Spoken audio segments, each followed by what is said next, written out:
الحمد لله رب العالمين والصلاة والسلام على سيد المرسلين أما بعد فأعوذ بالله من الشيطان الرجيم بسم الله الرحمن الرحيم الصلاة والسلام عليك يا رسول الله وعلى آلك وأصحابك يا حبيب الله الصلاة والسلام عليك يا نبي الله وعلى آلك وأصحابك يا نور الله. فرمان مصطفیٰ صلی اللہ علیہ وآلہ وسلم البخیل الذی ما ذکرت عنده ولم یصلی علیہ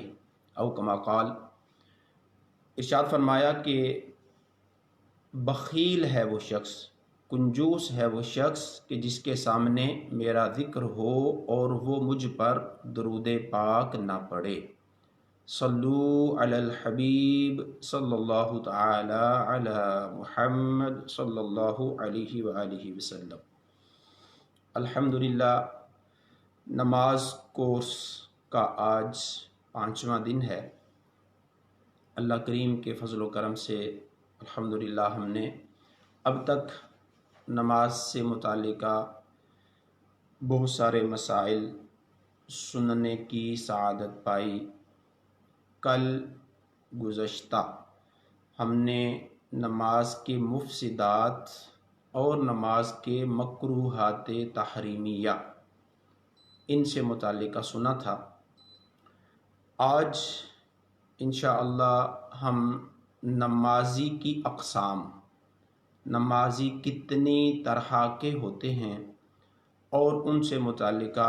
چند مسائل، اور اس کے ساتھ چونکہ آج ہم ترک جماعت یعنی جماعت سے نماز نہ پڑھنے کے جو فقہائے کرام نے کم و بیش 20 سبب بیان کیے ہیں، ان اعذار سے متعلقہ بھی سننے کی سعادت حاصل کریں گے. کل جیسا کہ میں نے شروع میں ہی عرض کیا تھا کہ اگر آپ کے سوالات ہوں تو وہ آپ شیئر کر دیجئے گا. تو چند سوالات ہمارے ناظرین نے کل پوچھے تھے، تو ان میں سے کچھ میں انشاءاللہ بھی عرض کرتا ہوں. ایک سوال یہ تھا کہ سجدہ سہو کا طریقہ بتا دیں، سجدہ سہو کیسے کیا جاتا ہے، اس میں ایک سجدہ ہوتا ہے یا 2 سجدے ہوتے ہیں. تو سجدہ سہو کا سبب تو میں بیان کر چکا کہ اگر فرض کو اس کے مقام سے ہٹا کر ادا کیا گیا، یعنی فرض کی ادائیگی میں تاخیر ہو گئی، یا کوئی واجب بھولے سے چھوٹے تو سجدہ سہو لازم ہوتا ہے. سجدہ سہو ادا کرنے کا طریقہ یہ ہے کہ قعدہ اخیرہ آخری رکعت میں افضل یہ ہے کہ التحیات مکمل پڑھ لی جائے، یوم یقوم الحساب تک پڑھ کر پھر داہنی جانب سلام پھیرا جائے. لیکن اگر صرف تشہد پڑھ کر بھی نمازی سجدہ سہو والا سلام پھیرنا چاہے تو پھیر سکتا ہے. یعنی التحیات جو پڑھی جاتی ہے، جس کو ہم اپنے عربی انداز میں جو ہے وہ تشہد کہتے ہیں، التحیات للہ والصلوات، درود ابراہیمی سے پہلے اتنا پڑھ کر بھی سلام دائیں جانب پھیر سکتے ہیں. لیکن فقہا فرماتے ہیں افضل یہ ہے کہ مکمل التحیات، درود ابراہیمی اور دعا پڑھ کر یوم یقوم الحساب تک پڑھ کر دائیں جانب سلام پھیریں، اور پھر اس کے بعد 2 سجدے کریں. اس کے بعد دوبارہ تشہد کو پڑھا جائے اور درود ابراہیمی اور دعا کو پڑھ کر داہنے اور بائیں جانب سلام پھیر دیا جائے گا. یہ سجدہ سہو کا جو ہے وہ طریقہ ہے. اسی طرح 3 دن پہلے ایسا ہوا کہ دوران بیان مجھے پانی پینے کی حاجت محسوس ہوئی، تو میں نے جب گلاس پکڑ کر پانی پیا تو چونکہ موبائل کا فرنٹ کیمرہ میری طرف ہے، تو دیکھنے والوں کو یوں محسوس ہوا کہ جیسے الٹے ہاتھ سے پانی پیا جا رہا ہے. ابھی بھی میں نے گلاس دائیں ہاتھ میں پکڑا ہوا ہے، لیکن آپ کو یہ